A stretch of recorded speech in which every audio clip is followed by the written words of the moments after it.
I just want to do something that I'm going to commit to. I'm Right. so compelled to share, to pull other people out of their situation. And I'm giving hope to women just like me who, probably felt unseen or probably. It's just about finding what you love and what you're passionate about. Do what you love. Do what you love. And I really realized that this is what happens once you let go. You just create all that space, It's about helping each other. It's about growing with each other. It's about being true to self. To whom much is given, much is required. You only ever have one obstacle, and that's yourself. To commit to change, change your life, change your future. Hey, and welcome to the Commit to Change, otherwise known as C2C podcast that gives a voice to the people who may be considered a small fry in their industry, but are doing big things in their communities. This is Miss Nikki, the Jane of all trades, but the master of living. I am committed to introducing local VIPs, which are vivaciously inspiring people to encourage you on your daily journey, as well as know what is possibly happening around you in your area. And once again, we have a fantabulous guest in the house. First and foremost, let's say hi to Zaakirah Muhammad. Hi, thank you for having me, Nikki. We are happy to have you. So let me tell you a little bit about her. She is a cancer survivor, a world traveler, author, podcaster, and a small business owner.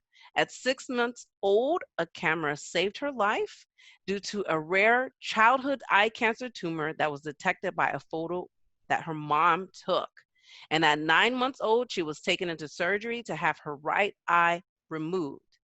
Her hearing and vision slowly began to decline as she got older, but her other 3 senses are functioning well. As an empath, she wants her legacy to include the fact that she was able to see the good in you, help you live your best life, and inspire you to step outside of your comfort zone. She is the author of Seeing Life Through a Different Lens, a survivor's memoir on overcoming adversity with resilience, and she hosts a podcast called Living Legacy. And we are honored to have you here as a guest on C2C. Welcome to the family. Yay! Thank you. Yay. You're welcome. So, Zaakirah, this is the moment that we want to know a little bit more about you. What makes you you? What can you tell the C2C audience? Well, I am a people lover, a people person, and a all-around creative. So funny that you call yourself Jane. I actually consider myself Jade of all trades. So I kind of added a little urban twist to it. But I twisted it to also say I'm Jade of all creative trades. So I started out as a photographer. And how ironic is that a photograph saved my life, and yet I love to take photographs. And then I had to teach myself how to use social media for my own photography business. But around this time, as Facebook pages were launching, I realized that there are a lot of other small businesses that need to understand how to use Facebook, because before it did take off, I figured it would take off. So then I utilized my social media skills to help other entrepreneurs. And then also podcasting. I started writing. I got to travel a lot. So I started to write about my travels on a website called Tumblr at the time. So that's my chance of really taking people with me on my journey in a way. And then came the world of podcasting, which is basically just the audio version of blogging. So that has been a great way to continue my love for conversing with people, getting to know people, getting to know the nitty gritty of what makes them who they are. And it's just been fun. It's just been fun, a fun way to utilize technology and still be inspiring. Not only do I get to, be on podcasts like CCC to share my story, but I also get other people to share their story as well. Step outside of that comfort zone of being so used to being in their shell of thinking that they're not important when they really are. So, right. Yeah, that's big. That's big. So tell me, I mean, we already talked about like just your story. I mean, from the beginning, you already had something that happened in your life that could inspire you for change. But you know, a lot of people could take a moment like that and feel sorry for themselves, or harbor anger. So I want to know, like, what inspired you to start to shift your life where you're now giving back to others and helping empower others? What inspired you to make your commitment to change? Well, I definitely want to say thank you to my mom and my dad because they never had me feel limited growing up. So I always felt limitless. So I never really saw myself any different from anyone else. And I definitely never was taught to, I guess, mope about the things that I can't do more than focus on the things that I can do. So that definitely was something that just stayed with me all of my life anyway, through all of my endeavors. And it's also maybe just I'm naturally an optimistic person. I naturally love to just see the good sides of people, and I see kind of right through people. As an empath, kind of very intuitive. So just being able to read people, just see like just feel their energy in that way. So I kind of take that with me as far as everything that I do, every person I interact with. And of where I, tell my story and where, the next people I really interact with. So that's kind of how it got started. Okay. So, like, as you were going through that, I know there's probably like some obstacles you had to endure. So, while you were, what obstacles did you have to deal with, and how did you overcome them? Okay, there are plenty of obstacles.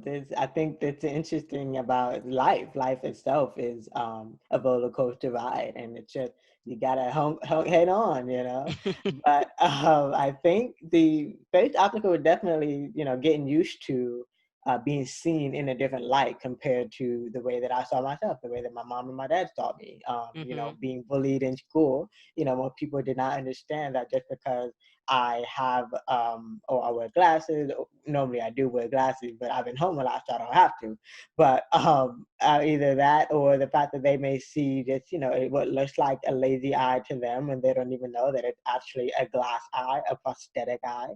So being bullied for things like that were one of the first few obstacles I've had to overcome, and of course overcoming that, the importance of affirmation, the power of affirmations are really good, and surrounding yourself with love. And of course, the power of prayer. When you think that uh, you aren't enough, then you have to get reminded, have a meditation moment to remind yourself that you are bigger than what they are saying, you are bigger than what they think. And Mm. that's basically the mindset that I just kind of kept with me throughout all obstacles, whether they were spiritual, monetary, marital, physical, health wise. No matter what obstacles I did overcome, I think that's how I came around. So I think maybe it was a Beyonce quote, but I remember seeing a quote online that says, I give myself like 24 hours, one whole day to just mope, be in my feelings, write it out, cry it out, scream it out, do whatever I need to do, and then I'm back to action the next day. And that's technically how I've operated on my life as well, too. No matter what obstacle comes my way, just, use that day to make that lemonade and then drink the lemonade the next day. So, yeah. That's pretty funny. I love it.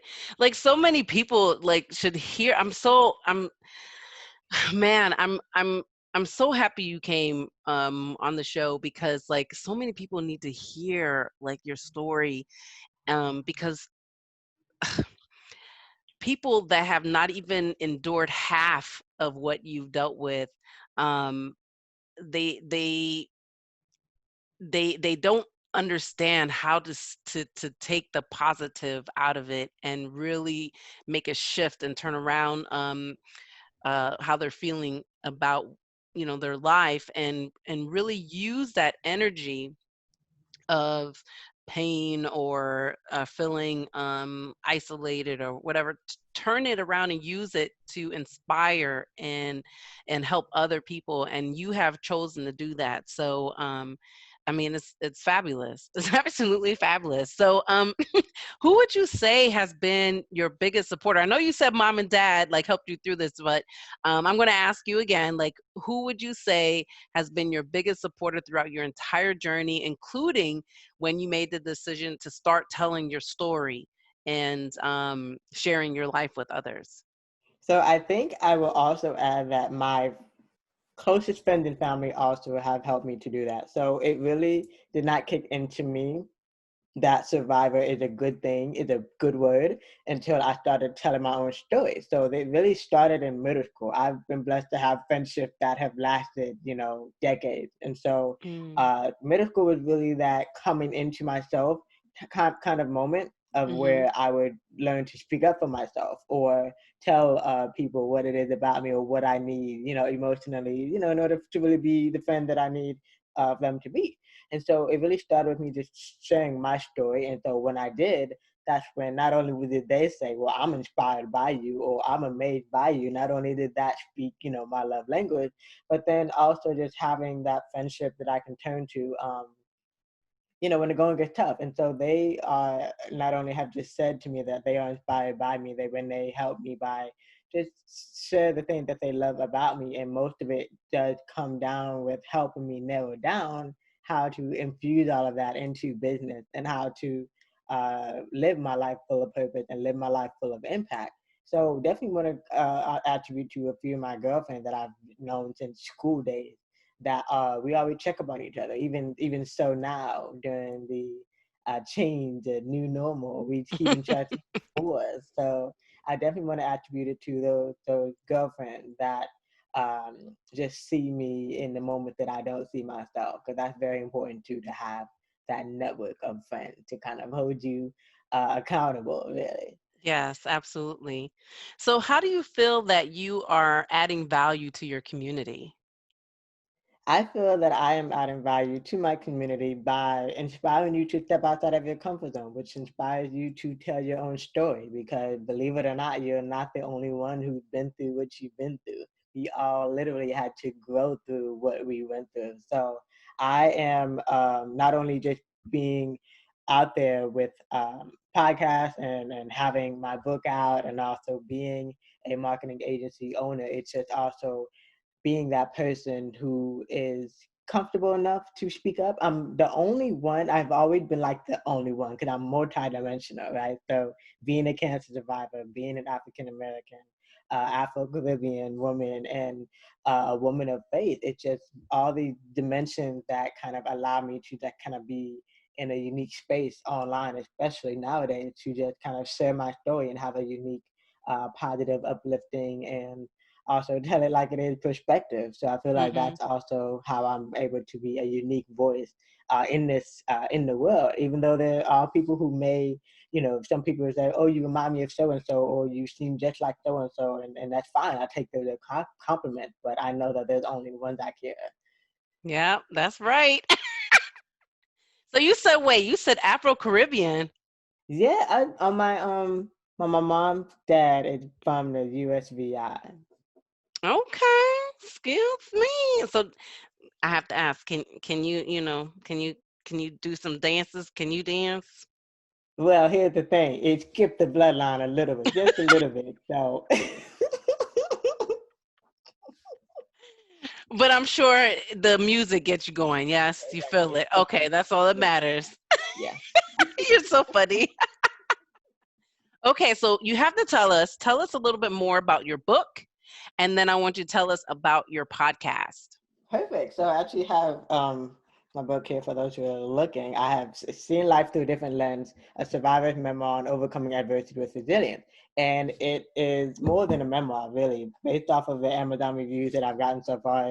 Whether or not the person has cancer, the person who's reading it feels more inspired, feels like they see life through a more different, more positive lens. So my mom and I came together to talk about the story of, it's literally in chronological order, from me in her womb to the details of the surgery and first finding that white glow in my eye. Because think about it, if you have red dots, red glows in the eyes, that's normal, right? Because that's just a lot of blood coming in the eye. But instead, there was a white glow. My mom first saw it when she, was looking at me as a baby, and the sunlight hit in my eyes, and she was like, wait a minute, I thought I saw something. And then she would take a photo, like most moms do with their newborn babies, to take a bunch of photos. And then when she did see it, instead she saw a white glow. So she talked about the emotional, side of that, and the medical side of that, and even the financial side of that, of what happened, in that short period of time where I went from having two eyes to one eye, where I went from having hearing very well to needing adapted with hearing aids. And then just, life up to now, pretty much. I didn't come in with my perspective until I was a little bit older, and I got to have like the modern twist of it, of what it was like to be, the only one, or so I thought, until once I was in high school and middle school, I got to meet others that had the same exact cancer that I had, that looked like me, literally. So it was just a really great perspective on my mom's perspective, my perspective, and how we both also attributed to prayer and nutrition to, staying in remission and staying alive and happy and healthy this thus far. So that's basically the gist of the book. It's a short audiobook too. It's available on Amazon as audiobook, ebook, and a paperback copy as well. So it's really short, and just that dose of inspiration that, we all could use in this time and age. Whether or not you are personally affected by cancer, there's someone out there that is. So. Wow. That's fabulous. So did you go to a special school? Kind of, but in my schools, I went to all kinds of schools, I would say. So I started out at the Montessori school, and then I went to charter school, and then I did go to a private school, and then I graduated from a technical high school. So education was definitely very important throughout my life. And ironically, my high school had a curriculum where you could have online classes and go in-person school. So I was already ahead of the game. So anyway, so I had a great education, but throughout my schooling years, it was very important that I would kind of, I guess I would say, pulled aside and had special classes to, one, make sure that my speech is okay, because I wasn't always as confident with speaking. So I definitely had a speech therapist. I also had some classes to learn sign language and Braille, because it's always good to prepare for the unexpected. Just like you're supposed to have 3 to 6 to 9 months of emergency savings, we also have a year of courses of, Braille or sign language in the instant that I can no longer see, I can no longer hear, or anything else changes, because every day is, different. Every day is unexpected, but I'm blessed to still be, able to do what I do. So I definitely did have special classes to help to make sure that I'm able to still navigate life, and also learn how to interact with others who may not be as fortunate as I am. They may have already completely lost their vision, may have already completely lost their hearing. So I also got to be a summer camp counselor and learn how to, be a summer camp counselor to them and help them to vocate and navigate their life. So that was good. Oh, nice. So are you an only child, or do you have siblings? I am the youngest of like half siblings. So both of my parents, before they met, they had children, through previous marriages and relationships, but I'm like the only one between my mom and dad. So technically I grew up an only child, but I'm not an only child, if that makes sense. Yes. Okay. So they grew up in different homes. Is that what it is? Yeah. Okay. Yeah. Okay, because I was curious, how was the interaction with them, and like, how did you guys navigate that? Like, did they have to also take classes in sign language, and like Yeah, even your mom and stuff? Like, how did they right. navigate that? Because they were not like around like all the time. It's just more of really advocating. We have to say, okay, so this is what Zaakirah needs, this is how Zaakirah operates, and also the older I got, the more I could speak up for myself. When I did, stay over, have sleepovers with them and things of that sort. So it was one of those where they knew that I was different, but not how different. Like, okay, she's different, but how different. So it's just a matter of an everyday relationship building, even with them, because it's different when you're there every single day, like my mom and my dad were, versus seeing you on holidays or seeing you on the summer road trips. So Right. So did your parents have to learn sign language? they didn't actually, because luckily I haven't needed it, if that makes sense. So Okay. we're good with, because they understood that I love, not only do I love writing, but I also am a visual learner in that way. So if need be, they can write me notes and text messages and all that fun stuff. Okay. But sign language was great for like if I wanted to interact with the deaf culture. So it was great to learn, and it was like an added skill for work. But most of the time I'm a lip reader also. So as long as, people talk clearly, I can understand you. Okay. All right. So If you were to meet someone that was sitting on the fence of their field of dreams, they had like ideas to write a book, or they want to start a podcast, or they just want to make a difference in life, but they just can't take that next step. What advice would you give someone like that? So I think the first question I would ask them is also because most people think they don't know what their purpose is when really they do. So the first question that I thought to ask them is think about what they were doing between ages 7 to 13. Before you had any bills, any responsibilities, any of that. What were you doing between ages 7 to 13? What could you do hours on end if you were uninterrupted, right? That's your purpose right there. So that's the first step. If you're stuck on what is it that I should be doing? I feel stuck right now. I'm not liking where I am in my life. Where should I be? Go back to that inner child right there, first and foremost. And second, literally live like there is no tomorrow. I think that's also because as a cancer survivor, death is in the forefront per se, but it's not something that I keep keeps me from pursuing my dreams. And I honestly, maybe the greatest example is may his soul rest in peace, Chadwick Boseman. He knew he had short time on this life, and he did not let it slow him down at all. He knows his purpose in the film industry. He studied it, and he was interested in it even as a young child. So it's those moments of thinking about also even as an adult, what are you doing to this day that you love so much, that makes you happy, that brings a smile on your face too, and I just feel like just operate as if there's no tomorrow, really. And I feel like that's the easiest way to just kind of make sure that you still light a fire within your own self, because if the light and the fire is burned out of you, then how can you be that for anyone else? Wow. Okay, that's some great advice. Thank you. All right, so we are now in the lightning round.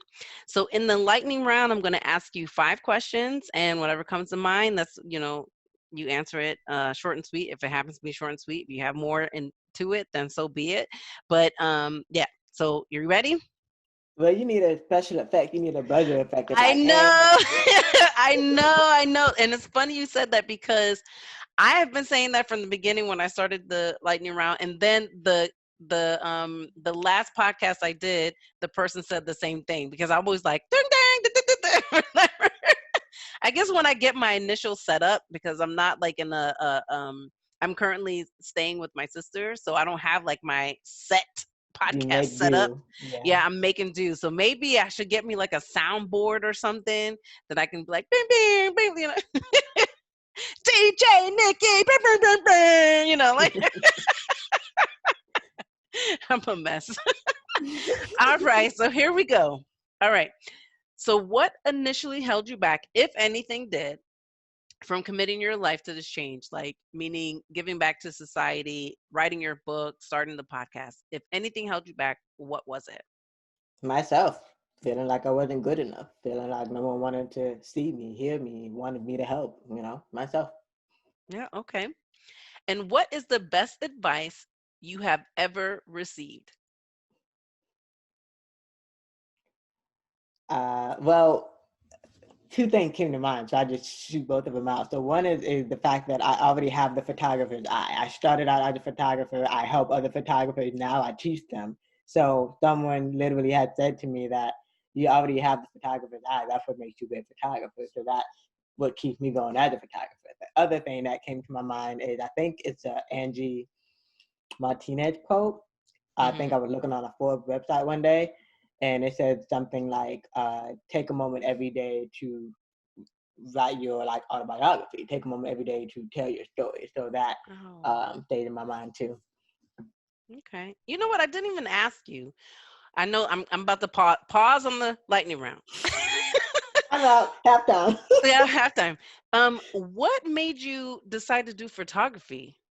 Oh, well, aside from the fact that, when I was 5 years old, I was introduced to a Kodak Polaroid camera. That was the very first camera that I was given. And so my mom literally just show me how to take a picture, show me how to look at the picture, and that was it. Like, there were no techniques. It was just one of those things of you give a child something and they run with it. So a camera was that for me. Even when I moved on to the film camera that you take to the convenience store and you don't know if you took a good enough photo until the next week. And ironically, most photos were good. And ironically, the photos that I took are the ones that are like the only ones of certain family members. So it was just one of those things. Oh, wow. Okay. All right. Lightning round. Start it again. Share a personal habit that contributes to your success. I at least wake up every day grateful. If I don't actually start with prayer, I do start with positive affirmations. Like, I'm grateful that I'm alive for another day to fulfill my dreams. I'm grateful to be alive another day to help my family or help someone, because I love helping. I'm Enneagram number 2, so I love helping people. So I think most of the time it's just starting off on the right foot, starting off with my favorite music. Sometimes if I can't be at a beach because I love water, then a nice shower that reminds me of water. Yeah, just starting the day off on the right foot. Okay. Are you a water sign? Well, here's the thing. I'm learning a lot. I'm learning a lot about myself in this year. Okay, so I'm a Sagittarius first and foremost. That's my sun, right? Okay. But I was born on the 20th day of the month. And that means I'm a cusp, because if you know about the 19th to the 23rd, that's the mix of both 2 signs, right? So technically, I'm also Capricorn. And then I learned that my moon is a Scorpio. So, Okay. Yeah. Okay. All righty then. All right. So now I'm going to add something, because you said you like to listen to music. So I want to know, share with the audience one of your favorite songs that you like that helps pump you up, and then share a book that you recommend to our audience and tell us why. Okay, so music is hard because I love all kinds of music. But because I've been on a high from Brandy's latest album, B7, I'll just say that I like No Tomorrow. That's kind of like upbeat, a little upbeat, and also inspirational, and help you to really see things more positively. So No Tomorrow by Brandy. And then a book.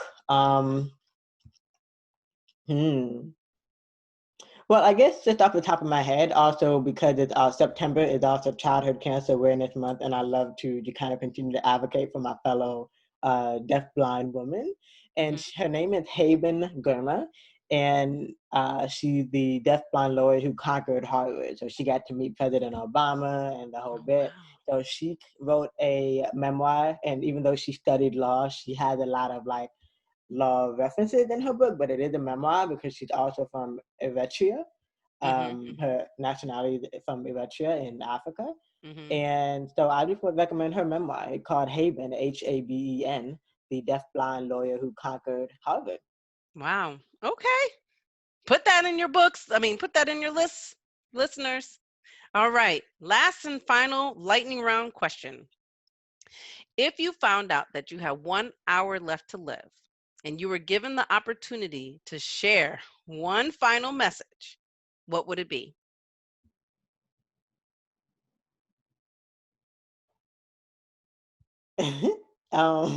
Live every day like there's no tomorrow. Do what you want to do. Tell people you love them. Send that message. Make that video call. Post that video on social media. Yeah. A video of your life could be their message. I think that watch my video. Yes, you are the final message, right?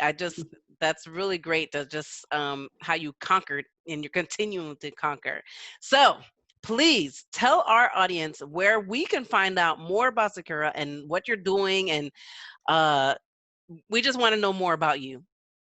Well, I finally dubbed the title of I am a serial entrepreneur. So everything that I do is gonna be creative. It's gonna be a business. But I definitely go to my website, ZaakirahNayar.com, my first name and my middle name.com. And there you can see how you can work with me if you are a small business owner that needs a strategy session to get more clarity in your business. Or if you would like to purchase a signed copy of my book, or if you want to listen to my Living Legacy podcast, which is Women of Purpose Sharing Stories of Resilience. I have a whole page just for all the episodes up there. Or if you just want to pick and choose which social media platform you want to follow me. So I'm everywhere at Illuminous One on social media. Illuminous One, yes. Well, oh man, it just went by too fast. What's happening? Oh man, so okay. Well, that's a wrap. I just want to thank you, Zaakirah, and I want to say your whole name, Zaakirah Muhammad. Thank you so much for being a VIP guest on the C2C podcast. And we want to thank our listeners for tuning in. We hope you feel inspired to keep moving forward towards your goals and stick with or make a commitment to change your life. Please make sure you check out all the links provided by our guests and share today's podcast and information with anyone you feel may benefit from it. And remember, in order to get to the top of the steps, you have to take the first step. But just don't step on anyone on the way, because you just might trip. This is Miss Nikki. Till next time. Bye.